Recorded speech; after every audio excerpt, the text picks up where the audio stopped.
Mabuhay! Today, our discussion is all about generic name versus brand name. Generic name describes the active ingredient of the drug, and this is the way to identify the type of drug. The name is often chosen to be memorable for advertising, be easier to say or spell than brand name.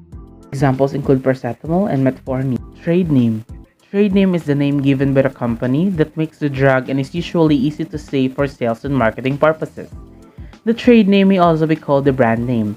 In FDA's guidance, the brand name is called proprietary name, wherein the proprietary name of a drug is its brand name.